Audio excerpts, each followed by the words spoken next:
This is Deborah Atkinson, and you're listening to Flipping 50, where I address your top questions and the things you struggle with most so you can have more energy and less decision fatigue about what to eat, how to move, and you can change your thoughts to flip 50 with the life and the energy you love in this second half and right out of the box. I have to tell you that I'm also double dipping. If you're a fitness professional and you're here, you're not here by mistake, and I have not put the wrong podcast in your can.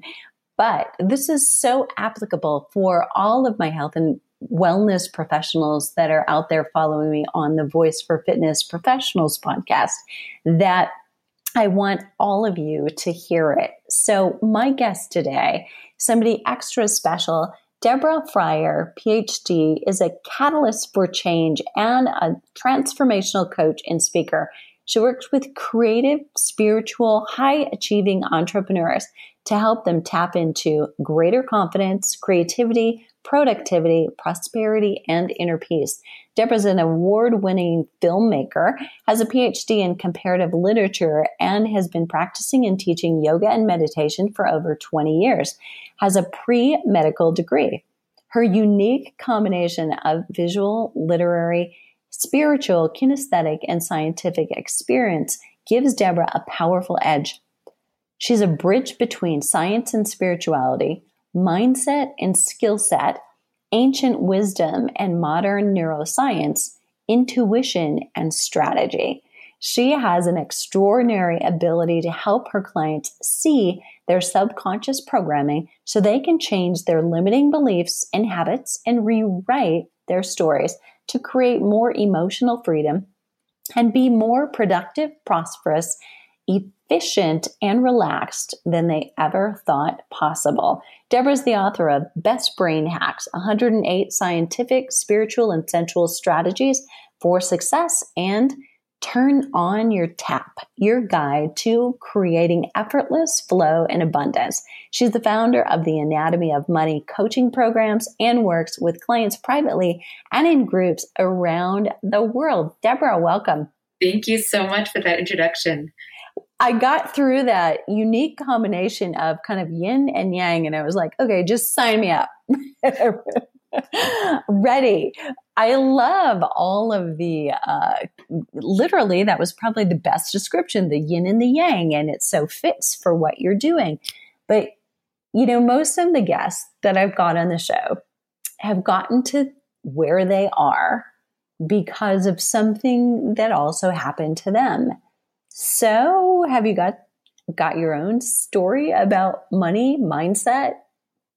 I do, and it totally fits with the Flippin' 50 audience because there I was in my 40s, and I had been a filmmaker, and I was winning awards as a filmmaker. I had a PhD in comparative literature, and I was, to all outer observers, at the top of my game, but I felt like such a loser because I wasn't running a sustainable business.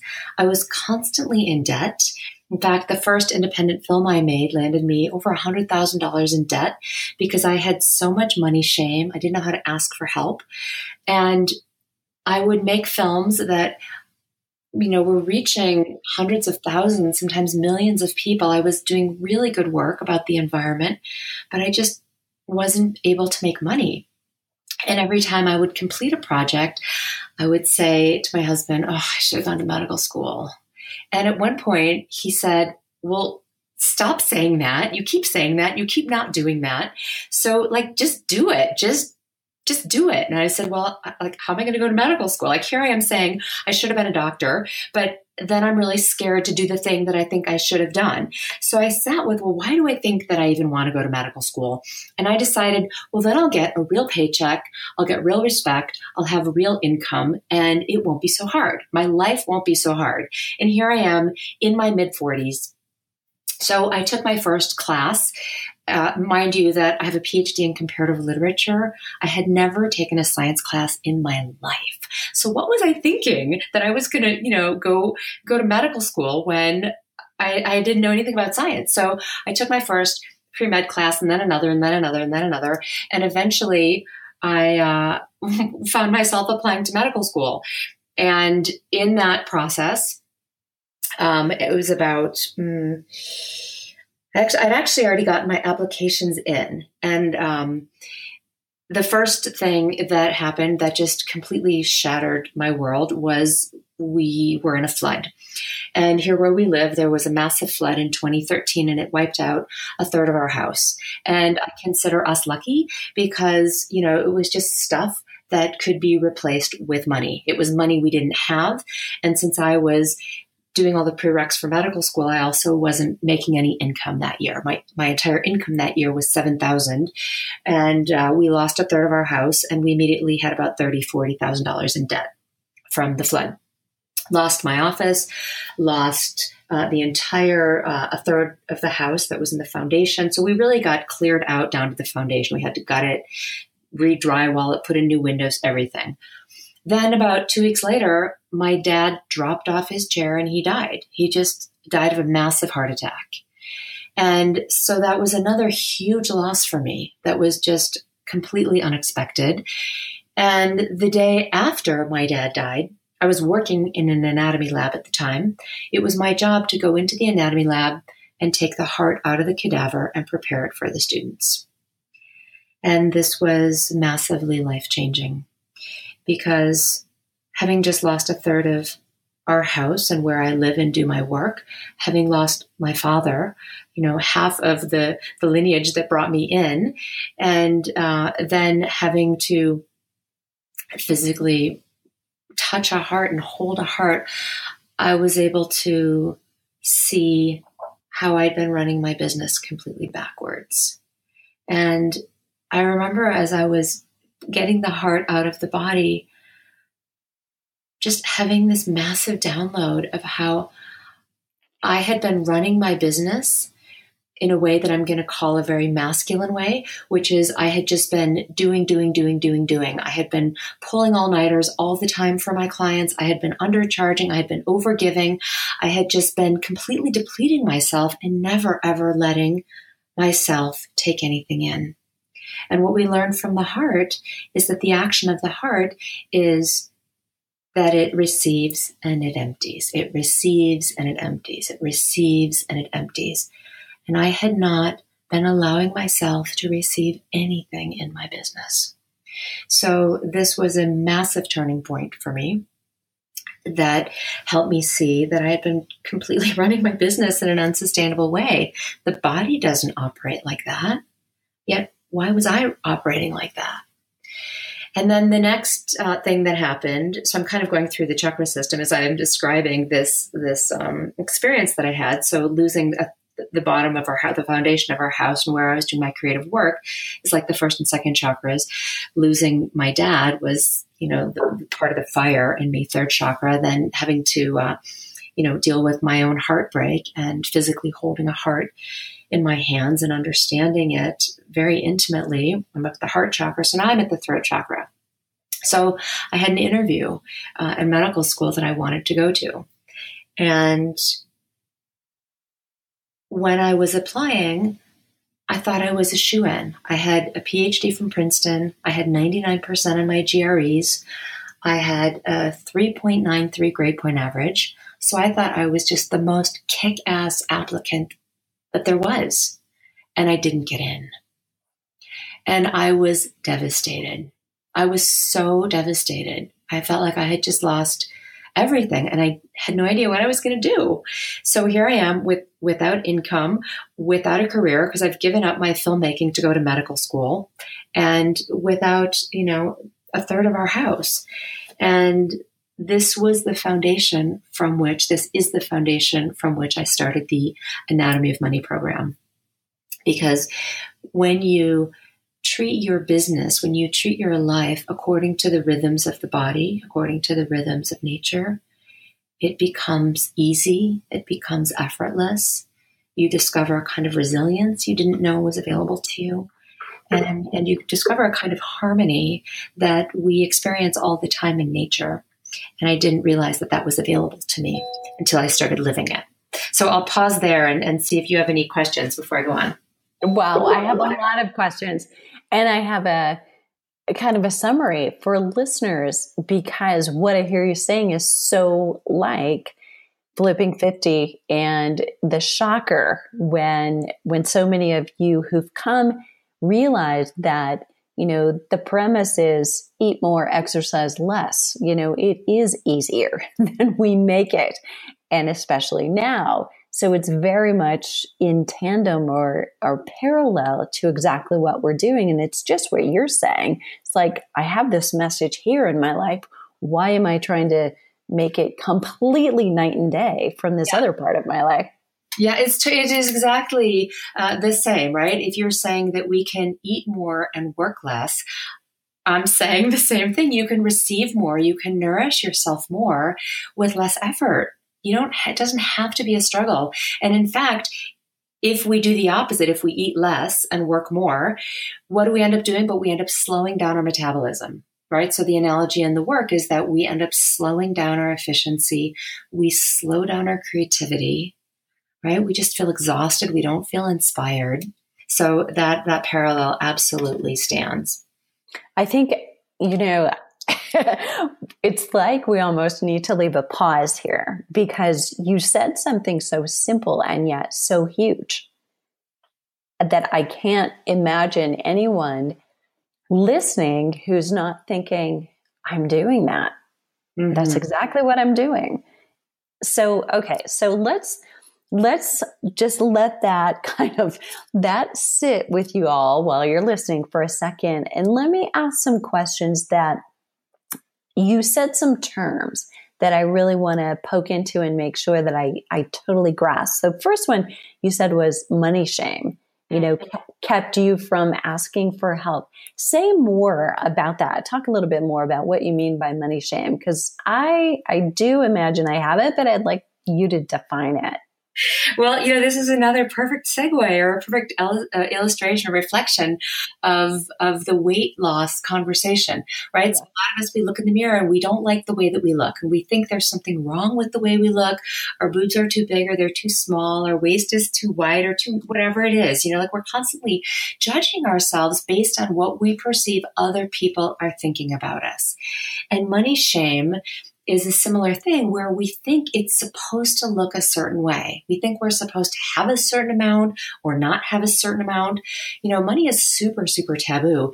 It's not okay to have it, right? Because there are a lot of beliefs out there and a lot of people that we can all think of who have a lot of money, who are abusive, exploitative, manipulative, untrustworthy, right? So there's a way that we project all that onto money. And we're kind of ashamed to have money because we don't want to be associated with those kinds of people who are jerks, right? You know what I'm talking about? Yep. Then there's another kind of shame that we carry, which is the currency du jour, which sounds like, oh, I can't afford that. I'm so broke. I can't afford that. And, it's perfectly fine for us to talk about how little money we have. It's perfectly fine for us to talk with our friends about what we can't afford. It's, and that is something that's actually really demoralizing to ourselves, because we're operating from a consciousness of lack and of scarcity and not enoughness. So when I said that I had money shame, what was running in me was this kind of externalized belief, this kind of perfectionism that I had been carrying, where I thought that I should know how to fundraise to make a movie. And I didn't know how to fundraise to make a movie. I know how to make a movie. I know how to write, produce, direct, shoot, edit, all. I know those, artistic skills. But I didn't have the business experience. It was just something that I hadn't learned.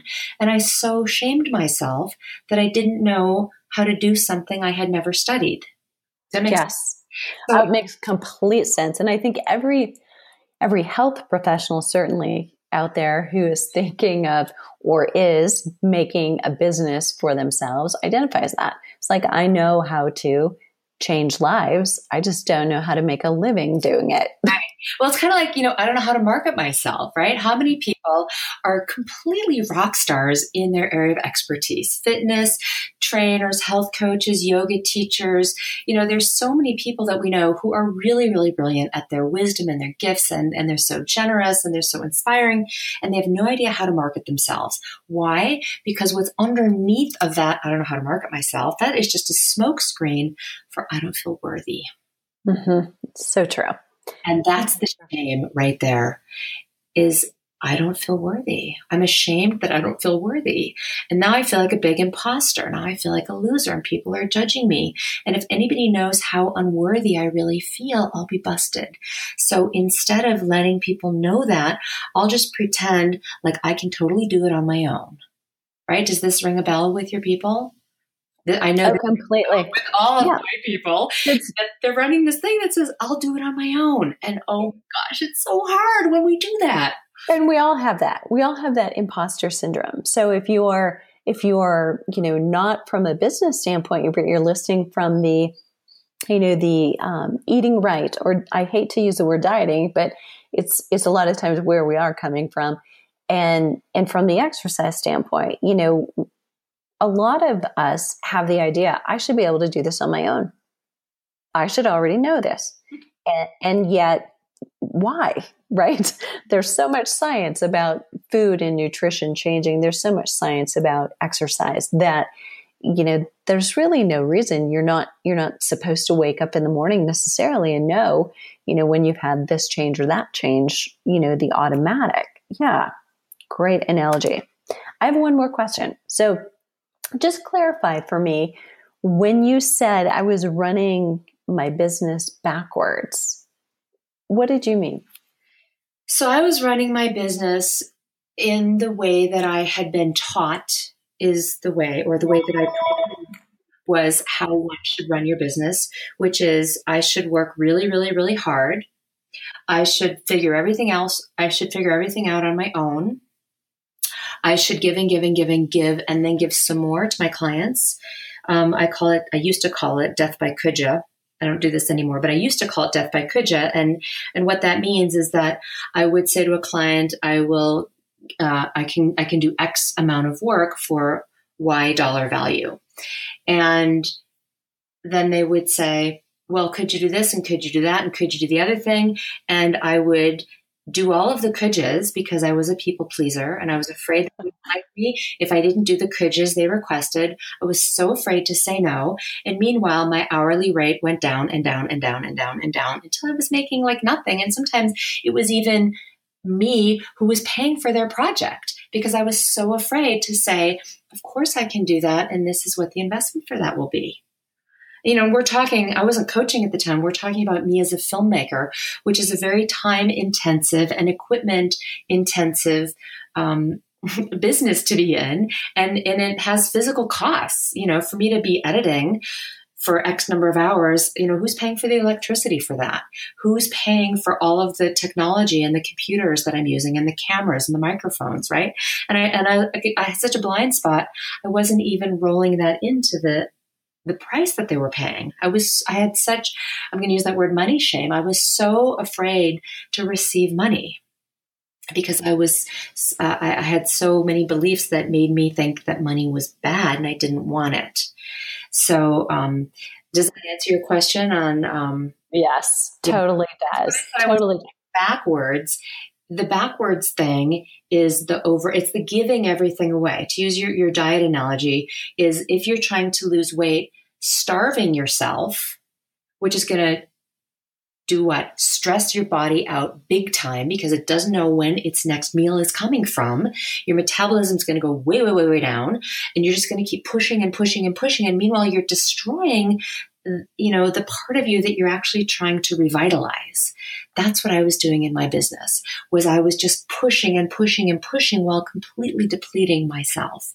And that's not sustainable. That leads to burnout. Not to mention debt and depression. Right.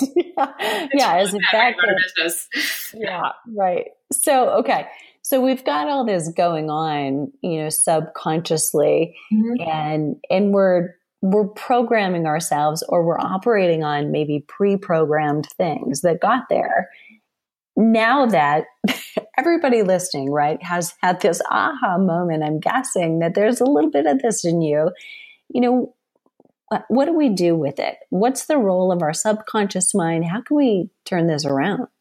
Such a good question. So your subconscious mind, they say it accounts for 95%, some even say more, of everything that's going on in your awareness. And, some of that stuff is just keeping your heart beating, keeping your digestion going. Your hormones are very much driven by stuff that's going on in your subconscious. Subconscious programming can also be things like values and beliefs and judgments and criticisms that you received when you were young, usually from in utero until about 8 or 10 years old. And there's this thing that happens in the brain called dendritic pruning, where every time you make a neural connection, it's like bushes that just grow and they get bushier and bushier. And your brain, when you're sleeping, goes through and it says, well, which thought forms has she been using the most? Because I better make sure that I preserve those, because those are obviously really, really important to her. And then it will prune away other stuff that it perceives that you don't need. Does that make sense? So yeah, totally. I better not eat that food, or I better not use that word, or I better not think that thought. I better not act a particular way. If my mom looks at me this way, I know I'm in trouble. If she looks at me that way, I know I'm good. I've learned how to, do these things to get love and approval. And I've learned how to avoid these other things in order to get love and approval. And so we become habituated without even knowing that we're completely suppressing our deepest thoughts, our deepest desires, our deepest creativity, because it's not safe to think them or feel them. And so when you begin to be aware of your subconscious, then you begin to have the power to shift it. And, if you're wondering, well, how do I be aware of my subconscious? It's subconscious. It's under my radar. How can I see it if it's under my awareness? Well, you can look around you, because your subconscious will leave clues. So look at your bank account. Look at your savings account. Look at, do you have anxiety around money? Do you trust money? Do you pay your bills on time or not? Do you invoice your clients on time or not? Do you feel uncomfortable when you are enrolling a new client and you say, this is the investment for the package? And you can just start to see immediately you will have a visceral response. Often it's a feeling of constriction in the solar plexus, sometimes in the throat. There are people who are super avoidant. They just don't ever want to talk about money. They don't want to look at their bills. They never have conversations with clients because they're so afraid of being rejected. Where do you think that comes from? So you can look at, your relationship with money and see, are you a slave to it? Is money controlling you? Because money does not have the power to control you. Nobody has the power to control you except you. So that's one way that you can look. You can look if it's your body. When you look in the mirror, are you in love with what you see? Or do you feel, displeasure, or do you, pinch your waist and say disparaging, mean, self-deprecating things to yourself? Do you look around your house and do you feel like, oh my gosh, I live in such a castle and I love the home that I've created for myself? Or, are you finding fault with things? Do you complain and do you blame? And, just looking at what experiences are showing up in your life is a great way for you to see what were the subconscious beliefs that created those experiences. Because those experiences that you're having didn't happen without your permission. You're only seeing them the way you're seeing them because of the lenses you're looking through. So it's really, really important for you to be honest with your subconscious programming so that you can really step into the driver's seat and be empowered to create the life you want, the body you want, the health you want, the vitality you want.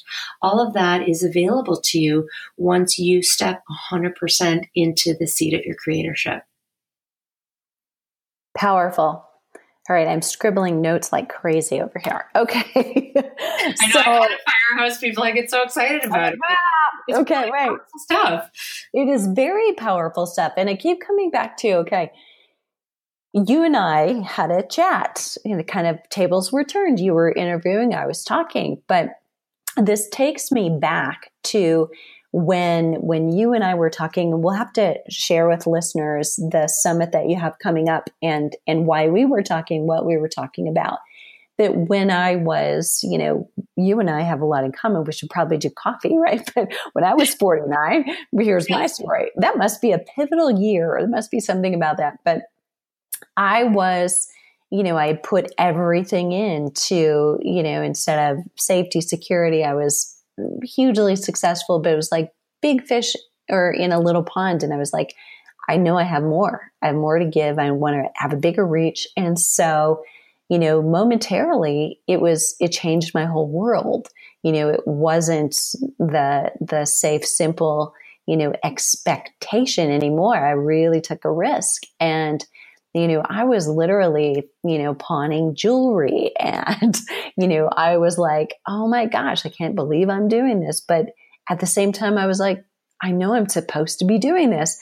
But I realized how much when you're in that place of scarcity, when you start thinking about, what it cost, what a difference that makes. And yet I was like, okay, wait, 5 minutes ago, I was in this place. And now I'm thinking like this, and really things haven't changed, but I think they have. And it just changed my whole mindset. And I had to be really careful not to go down that downhill spiral, because I could just feel it closing in, and it changed the way I thought, changed the way I ate, changed the way I exercised. And it spilled over into everything. So in your work with clients, I mean, are you seeing that? It's a pattern and it's just everywhere. Well, I like to say that the way you do anything is the way you do everything. Mm. So, before I started doing this work, I shared with you that I was in debt and that I was really ashamed of money, and I struggled paycheck to paycheck. I was also 20 pounds heavier than I am right now. I also was having terrible nightmares. I did not have a good relationship with my family.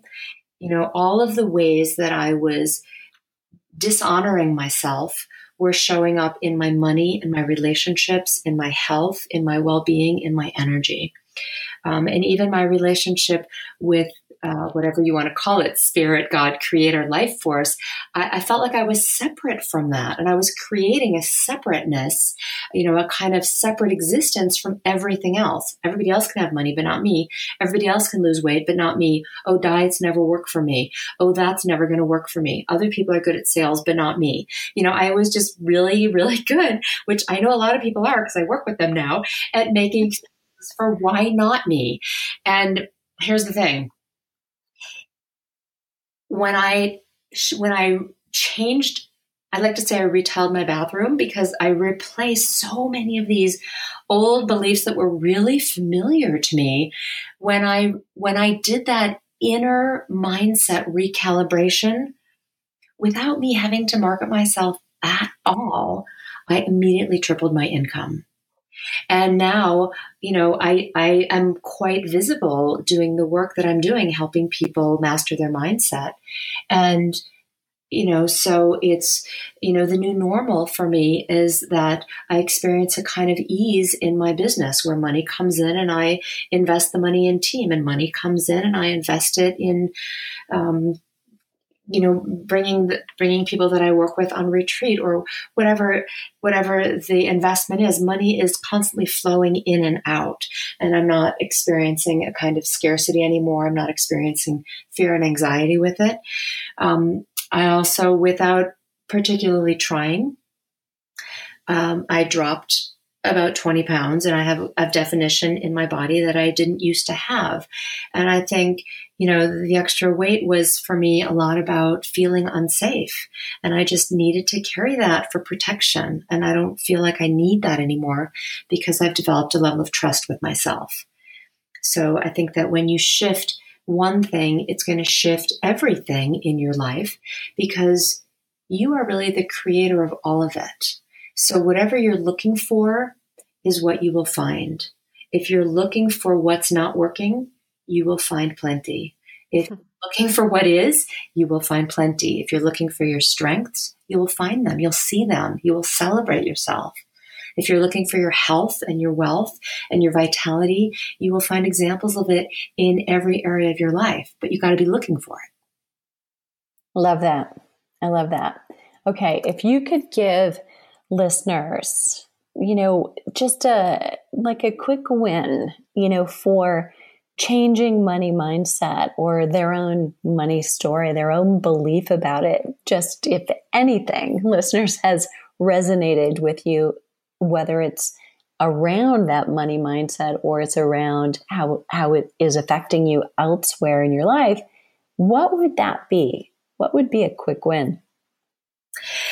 I would just recommend that you become aware that you are the creator of your reality. So if you're not liking something that you're seeing, what else is possible? Because everything that you're experiencing is here to support you. Every single thing is here to support you. There are no exceptions to that.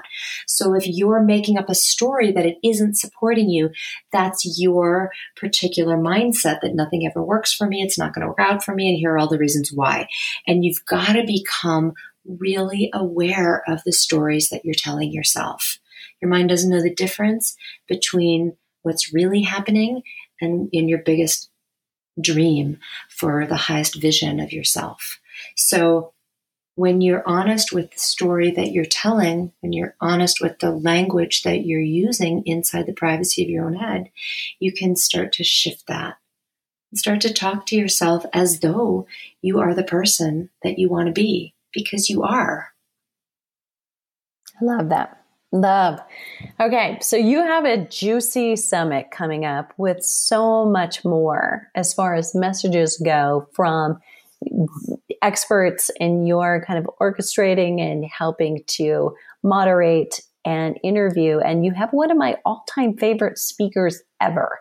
I've heard a lot of speakers as a part of National Speakers Association for over 10 years, some of the best on stage. And Sue, each time I've heard her, really comes out. I mean, share, if you can, tease a little bit about who else will be present and what little nuggets they're going to be sharing. What jumped out at you when you were doing interviews? Oh my gosh. So you're talking about Dr. Sue Morter, who's one of my personal mentors, and she's just an incredible healer, a visionary, a thought leader. And she's talking about energy and how do we flow energy through our own selves. So you heard me say a little bit ago that one of the things that I realized was a belief that I had was that I needed to be separate, right? That was one of my wounds of I'm a separate person from everybody else. And I can't partake in the abundance and the joy and the ease and the health that everybody else gets. And the truth of that is that we are all coming from the same consciousness and vibrationally. And this is one of the things that Dr. Sue talks about is energy is energy. Everything is energy. So whether the energy is all around you or it's moving through you, as energy begins to come through you, it gets filtered according to your particular way of organizing yourself. And energy will get denser and denser as it comes into the body. The same energy that's outside of the body is the energy in a different, denser form in the body. And so what she's talking to us about is how do we manage our energy? Because from that perspective, the same energy, the same consciousness that made you, me, the microphone, the tree, everything is made of energy in our world, right? At the root of it, it's just vibrating atoms. The question becomes, what are you going to do with that? You have access to the same abundance, the same wealth, the same health, same creativity as everybody out there. What are you going to do with it? How are you going to run your energy? So she's one of our speakers. There's another woman who's just an incredible bringer of consciousness. I like to say that she's live streaming consciousness. Her name is Gordana Biernat, and she wrote a book called Know the Truth. She's one of Oprah's Super Soul 100 teachers. And she also talks about how we are consciousness walking around in a human body. And that is incredibly powerful because knowing who you are, knowing the truth of who you are, as an infinite being is incredibly powerful, right? I'm not just Deborah Fryer, who's a filmmaker and a money mindset coach, and somebody who practices yoga. I'm so much more than that, and so is everybody listening. Right? All of the ways playing with consciousness are part of the truth of who you are. So that's a really great one. There's a guy named Dr. Srini Pillai. He's a neuroscientist from Harvard. And so he's really talking to us about the brain and, how does your brain chemistry work? There's a woman named Dr. Loretta Bruning. She is talking to us about the inner pharmacy and how do we hook up with different brain chemicals so that we experience more calm, more confidence, more creativity, more ease. And, when you know how to access your particular chemistry so that you can feel the way you want to feel, you are completely, in charge. You're large and in charge, as Jen Sincero likes to say, because you can pick, do I want to feel calm or do I want to be all anxious? Do I want to feel creative or do I want to procrastinate? Ultimately, we're being we're playing, we're co-creating with our chemistry. And we know that your chemistry will create a feeling of expansiveness and joyfulness and energy freely moving through you for you to play with at will, or your chemistry will create a lot of stress for you, which feels like constriction, feels like fear, feels like anxiety, feels like insomnia, self-doubt, self-deprecation. You can choose. You really do have choice. So these are some of the experts, and there are 26, I think, who are going to be speaking. They're neuroscientists, doctors, thought leaders, experts in meditation, mind, body, stress management, wealth consciousness, all kinds of juicy stuff that is all interconnected. I'm so excited. Yeah, I cannot wait. So, and I'm so excited to be a part of it because you also were interviewed, and you and I had a really great conversation where you shared, because the way that we met was, and let's just be fully transparent if that's all right. Is that all right? Absolutely. Yeah. So when Deborah and I met, I was, and I still am, teaching yoga at this health club that I love in my town. But I was really, really struggling with money when we met. And Deborah was working at the front desk folding towels. There we were, right? Like with all this wisdom to share with women, and yet we were playing small. Right. Mm-hmm. So true. Right up there with pawning jewelry was my towel folding reentry. Yep. But it just needed to happen. So now it's over. I'm so glad. Well, it needed to happen to get us to the next level, right? That's how you know that everything is supporting you, because you wouldn't be here if you hadn't had that experience.